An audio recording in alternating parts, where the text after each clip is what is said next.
TAT 그 제81회 지금 우리가 실무 수행 문제를 같이 지금 풀어보고 있죠. 지금 이어서 실무 수행 3번 결산 파트 같이 풀어보도록 하죠. 실무 수행 세 번째 결산 파트죠. 결산 자료를 참고하여 결산을 수행하시오라고 되어 있습니다. 뭐 항상 그 기출 문제는 그 패턴이 비슷하게 나오죠. 여기 수동 결산 파트, 그다음에 자동 결산 파트 나누어서 지금 얘기를 주고 있네요. 자료 설명을 보게 되면 보통 예금 잔액 내역이라고 되어 있고요. 날짜는 12월 31일. 지금 보통 예금의 잔액이 지금 마이너스로 되어 있죠. 즉 이건 회사에서 그 마이너스 통장을 사용하고 있다는 뜻인데 이 상황을 갖다가 12월 30일 날 이 마이너스 대출 약정 통장에 대한 회계 처리는 어떻게 해야 되겠느냐는 이런 뜻이죠. 일단 요것만 먼저 정리를 해드리면 여기 차변에다가 있잖아요.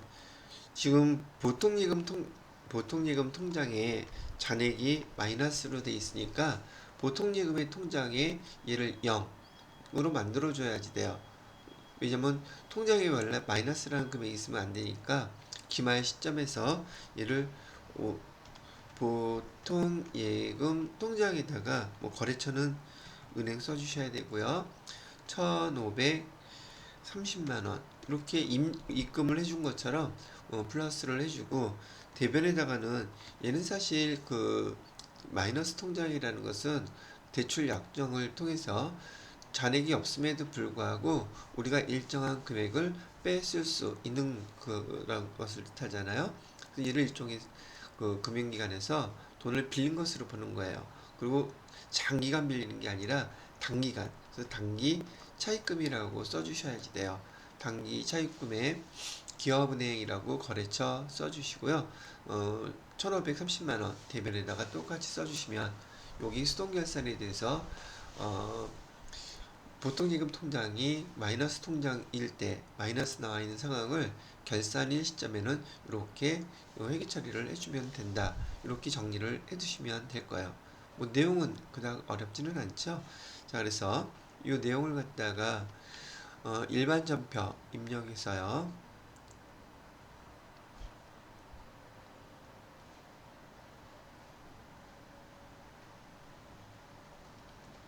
12월 날짜는 12월 31일자로 차변에는 보통예금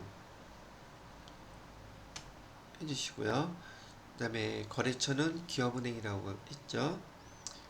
기업은행 보통예금 통장 금액은 1,530만원, 대변에다가는 단기 차입금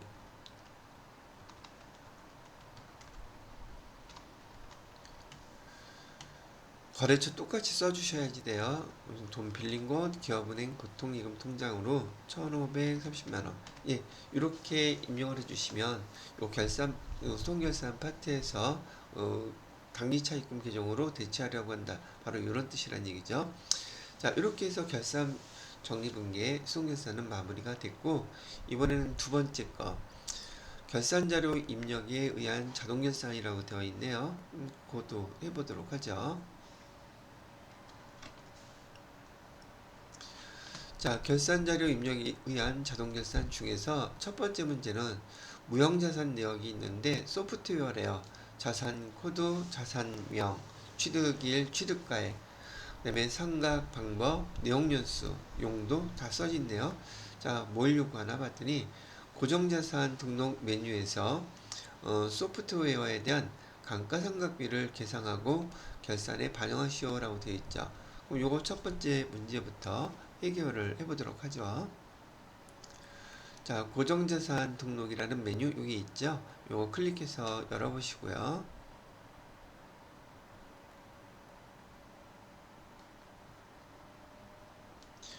자, 여기다가 무형자산이라고 무형자산 소프트웨어군요. 기정이 소프트웨어 나 있죠. 소프트웨어는 지금 무형자산이에요.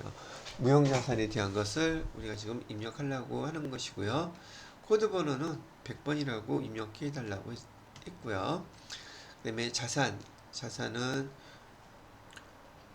위하고 프로그램, 그 다음에 취득일은 2025년 7월 10일, 그 다음에 정액법으로는 되어 있죠. 그 다음에 올해 취득한 것은 기초가액에다가 금액을 입력하는 것이 아니라 여기 신규 취득 및 증가라고 되어 있죠. 여기다가 입력해 주셔야 돼요. 금액은 300만원이라고 되어 있고요. 내역연수는 여기 5년이라고 되어 있죠. 5년. 그 다음에 경비구분은 관리부니까 500번대, 800번대, 800번대 맞고요. 자, 이렇게 하게 되면 우리가 그 금액이 감가상각비가 자동으로 계산되어 있는 상황을 볼 수 있어요. 여기서 지금 회사 계산 상각비라고 해서 30만원 계산된 거 보이시죠? 자, 요 금액을 갖다가 결산자료 입력 여기 가셔가지고서요. 날짜는 1월부터 12월까지 조회를 해서요. 밑으로 쭉 내려가 보시게 되면 무형자산 소프트웨어 된 거 금액 여기 비어 있죠. 여기다가 상각에 30만원을 이렇게 입력을 해 달라는 문제인 거예요. 되게 간단하죠? 그죠? 그 다음에 기말재고 현황이 나와 있는데 원재료하고 제품이 나와 있어요. 그래서 원재료하고 제품 금액을 비교해 보니까 지금 장부상 금액과 실제 금액이 일치하죠. 제품도 장부상 금액과 실제 금액이 일치해요. 수량 차이도 없고 그 다음에 단가 차이도 지금 없는 상태의 재고 금액을 제시해 줬나요? 그러면 요 그대로 자료 입력해 주시면 돼요.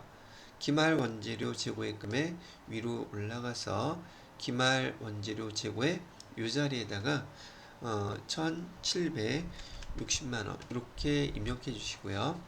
그 다음에 제품에 대한 거 기말 제품 재고의 요 자리에다가 2250만원 이렇게 입력을 해주시면 마무리가 끝났어요. 그럼 1번, 2번에 대해서는 결산자료 입력에 대해서 마무리가 됐으므로 위로 올라가셔가지고 여기 전표 추가를 반드시 눌러주셔야지 돼요. 그래서 이 결산 분계를 일반 전표에 추가하시겠습니까? 예 눌러주시면 되고요. 자, 그 다음에 자료 설명 세 번째 거는 이 잉여금 처분기산서 여기 해달라고 얘기를 하죠.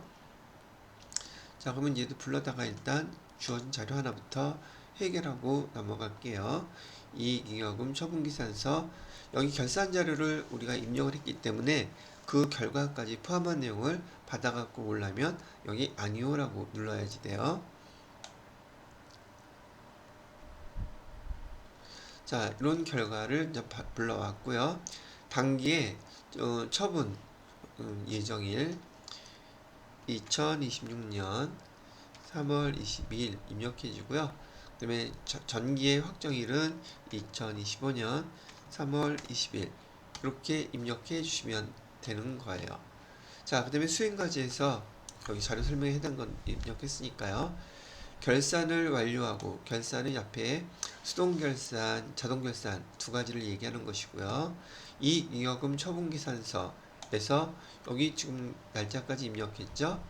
손익대체분계를 하시오라고 되어 있는데 이 손익대체분계라는 것은 여기 전표 추가를 눌러지게 되면 1년 동안 벌어졌던 모든 회계, 거래에 대한 그 결산이 마무리가 되는 것이란 얘기죠. 그래서 전표 추가 여기서도 반드시 눌러주셔야지 돼요.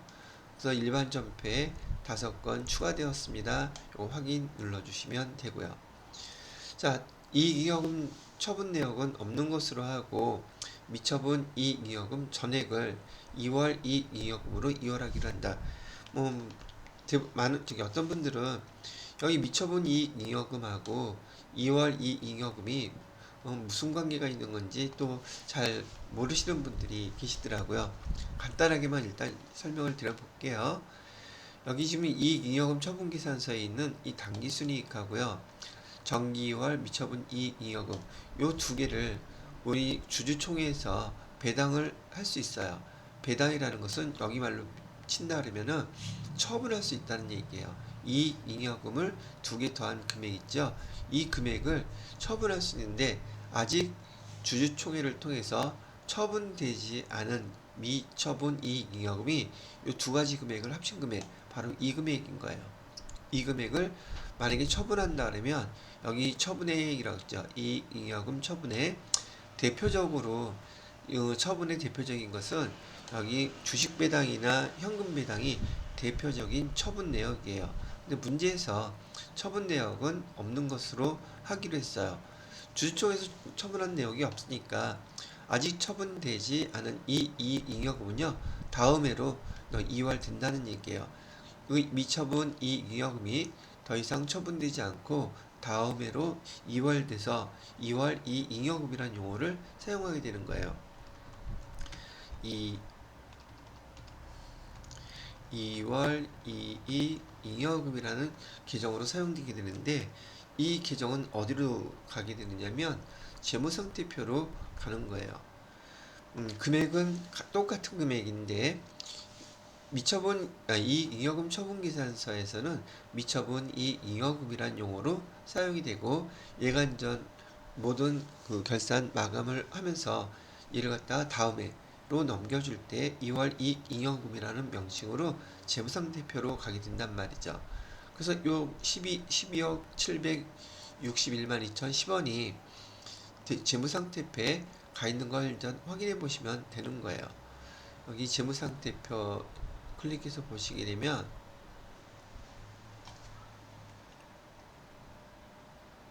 밑으로 쭉 내려가서요,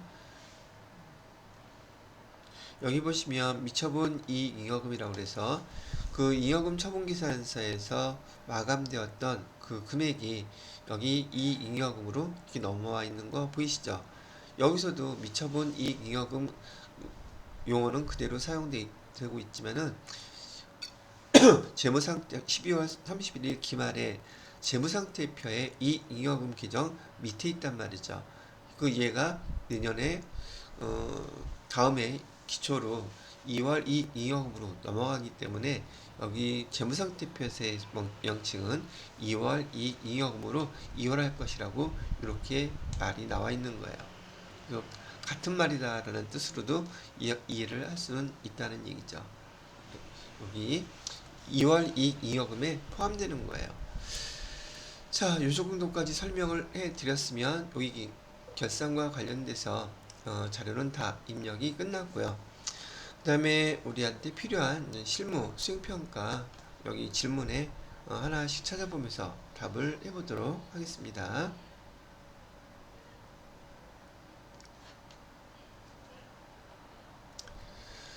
자, 첫 번째 21번이죠. 21번 문제는 뭘 요구했느냐면 영수증 수취명세서를 조회해달라고 하죠. 영수증 수취명세서는 우리가 작성했을 때 여기 영수증 수취명세서 있죠. 그 영수증 수취명세서 여기 1번 걸 주로 물어본다 그랬잖아요. 왜냐하면 명세서 블록에서 제대로 반영이 됐는지 안 됐는지 그거를 확인하기 위해서 그렇게 한다고 얘기했단 말이죠. 그런데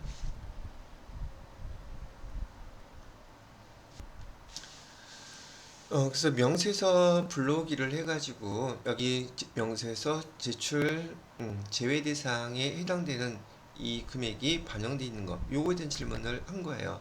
그래서 여기서 보시게 되면 여기 지금 11번 명세서 제출 제외 대상이라고 되어 있고 그 금액이 얼마냐고 물어보고 있죠. 요거를 답해 주시면 되겠네요. 그죠? 64,380원이라고 답해 주시면 되는 첫 번째 문제가 되겠네요. 그죠?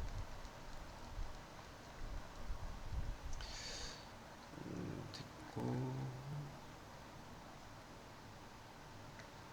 자, 그 다음에 두 번째 22번 문제는요, 일개표, 월개표를 조회해 달라고 하고 있네요. 일개표, 월개표.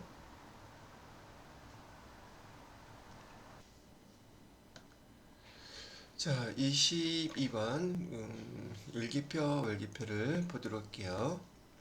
일기표, 월기표를 클릭하시고요. 2월에 발생한 판관비의 계정 과목별 금액으로 옳지 않은 것은 이라고 되어 있는데 일개표, 월개표에서 일개표는 날짜를 기준으로 조회할 때 편리하고요. 월 단위로 조회를 할 때에는 월개표를 사용하는 것이 좀 더 수월하단 말이죠. 자, 그래서 월기표에서 2월에 발생한 거에 대한 거 조회를 했고요. 밑으로 쭉 내려보시게 되면은 여기 판관비라고 보이시죠? 판관비에 대한 계정들을 하나씩 비교를 해보면 복리후생비 어디 있습니까? 여기 있죠. 복리후생비는 80만 8,600원 맞네요. 그 다음에 통신비 여기 있죠. 103만 1,000원 그죠? 이거 맞네요. 그 다음에 수선비는 여기서 5만 5천원 나와 있네요. 수선비 여기가 옳지 않네요. 그죠? 그 다음에 보험료가 바로 밑에 있죠. 1,420만원 그죠? 1,420만원 맞죠? 자, 이렇게 조회해서 답을 해주시면 되는 거였었고 23번 문제도 여기 3월에 발생한 제조경비 금액 어디 있습니까? 얼마입니까를 물어보고 있죠.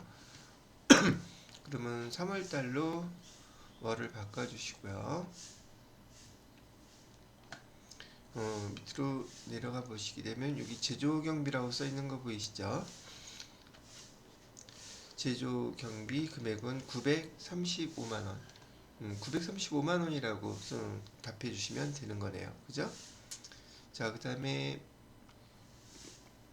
24번 문제는 1사분기 1월부터 3월에 발생한 판관비에서 세금과 공과금 얼마냐고 물어보고 있네요. 그러면 1월달부터 3월달까지 조회를 해주시고요. 쭉 내려가서 판관비 여기 있죠? 자, 이 판관비에서 세금과 공과금 요거죠. 세금과 공과 그러면 1965만 2,380원 이렇게 답하면 되는 것이네요. 자, 그 다음에 10월에 발생한 영업의 수익 얼마죠? 그러는데 여러분들이 그 손익계산서의 그 구분계정을 꼭 암기해 두셔야 되는 게 얘가 지금 손익계산서에 어디 위치에 있다는 거 금방금방 찾을 수 있어요. 그걸 암기해 놓지 않으시면은 순서가 얘 어디서 찾는 거지 그 생각하는데도 시간이 꽤 걸린단 말이죠. 월을 10월로 바꿔주시고요. 그다음에 영업의 수익 여기 있죠. 유형자산 처분이익이 제대로 기록이 되어 있나 물어보는 문제죠. 유형자산 처분이익은 200만원이라고 영업의 수익 포함이 되어 있죠. 200이라고 답해 주시면 되는 그런 문제네요. 그죠? 자, 여기까지 해서 일기표, 월기표를 조회해서 질문하는 질문에 답을 해봤고요. 그럼 얘는 일단 퇴장시키고 그 다음에 거래처원장을 조회해서 답을 하는 문제가 나오네요. 거래처원장 클릭해 놓을게요. 거래처원장 첫 번째 3월 말이라고 되어 있죠. 그러면은 1월 1일부터 3월 31일까지 미지급금이라고 했으니까 계정 과목은 미지급금 그 다음에 다 엔터 쳐야지 거래처가 다 나오겠죠. 이 중에서 현대캐피탈 여기 있네요. 그죠? 금액은 미지급금 잔액이 얼마냐고 물어봤는데 거래처는 현대캐피탈 잔액은 여기 있는 칸이니까 220만원이라고 답해 주시면 되죠. 두 번째 문제는 두 번째가 12월 말 정밀전자의 외상 매출금 여기 12월 달로 되어 있죠. 12월 말 그러면 기정을 날짜를 12월 31일자로 해주시고 그 다음에 외상 매출금을 물어봤으니까 외상 매출금 똑같이 엔터. 이 중에서 정밀전자 거 물어보고 있죠. 정밀전자 거는 여기 있네요. 그죠? 잔액, 여기도 잔액을 물어보고 있으니까 금액은 5,366만 1,000원이라고 여러분이 답을 해주시면 되는 거네요. 그죠? 그 다음에 거래처 원장 여기 28번 문제는 12월 말 지금 되어 있고요. 보통예금 잔액 물어보고 있죠. 여기 계정을 보통예금으로 이렇게 바꿔주고요. 잔액을 비교를 해보래요. 그럼 국민은행 보통예금 잔액은 2억 3,113만 8천원 맞죠? 그 다음에 신한은행 보통 바로 밑에 있는 거죠. 5억 7,364만원 64만 620원 맞고요. 그 다음에 하나은행 보통 1억 1,770만원 이것도 맞네요. 그죠? 그 다음에 마지막 기업은행 보통 잔고는 지금 없으니까 옳지 않은 것은 4번이 되겠습니다.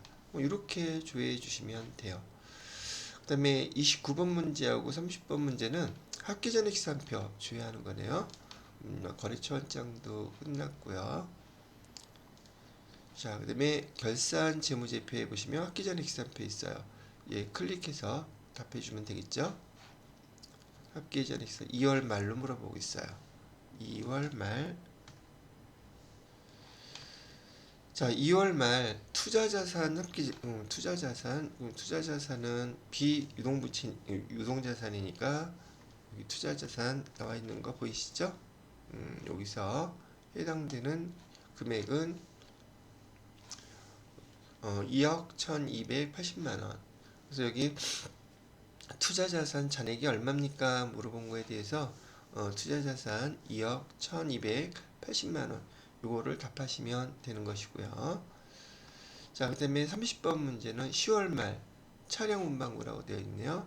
얘는 10월로 날짜를 변경해 주시고요. 그 다음에 차량 운반구 찾아야죠. 그럼 얘도 비유동자산이니까 유형자산에서 여기 차량 운반구 나와 있죠. 차량 운반구에 감가상각 누계액 잔액을 물어보고 있죠. 차량 운반구에 감가상각 누계액은 바로 밑에 거 4,500만 원이라고 답해 주시면 되겠네요. 그죠? 감가상각 누계액 4,500만 원이 아니죠. 감가상각 누계액 거를 물어봤으니까 그죠? 감가상각 누계액 잔액은 여기 2천만 원이라고 답을 해주시면 되겠네요. 자, 그 다음에 이제 손익계산서에 대해서 질문을 하나 하고 있죠. 손익계산서.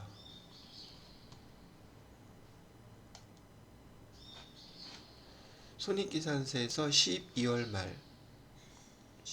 말로 쭉 내려가셔서 뭘 물어봤어요? 무형고정자산 상각비를 물어보고 있네요. 무형고정자산 상각비 1을 물어보는 거고요. 금액은 30만 원이라고 답해 주시면 되겠네요. 그죠? 요거. 그 다음에 이제 재무상태표에서 질문을 여러 개 있어요. 우리는 재무상태표를 봐야겠죠. 재무상태표 6월 말 현재로 물어보고 있어요. 여러분들 이거 하실 때 계속 바뀌니까 주의하셔서 입력해 조회해 주시면 되겠고요. 자, 여기서 유형자산이라 그랬죠. 비유동자산 중에서 유형자산 재무상태표 계정을 여러분이 암기하시게 되면 이런 위치를 금방금방 찾을 수 있어요. 순서를 알고 있으니까. 유형자산 금액은 얼마입니까? 3억 2,238만 500원. 요거 답이네요.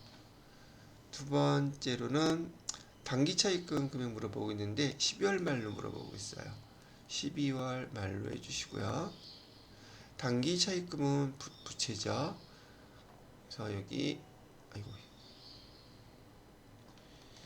단기차입금 부채 잔액은 2,530만원 이거 답해 주시면 되는 거고요. 그 다음에 여기 34번 문제는 재고자산은 자산 위로 올라가서요. 여기 재고자산이 있죠. 얘가 지금 여러분 처음에 이론 시작할 때 여러분들한테 뭐 항상 얘기하는 얘기지만 재무상태표 규정을 정확히 암기하고 계셔야지 돼요. 그래야지 이런 문제 조회할 때 그 위치가 어디든지 금방금방 여러분이 찾아갈 수 있기 때문에 그렇다는 얘기죠.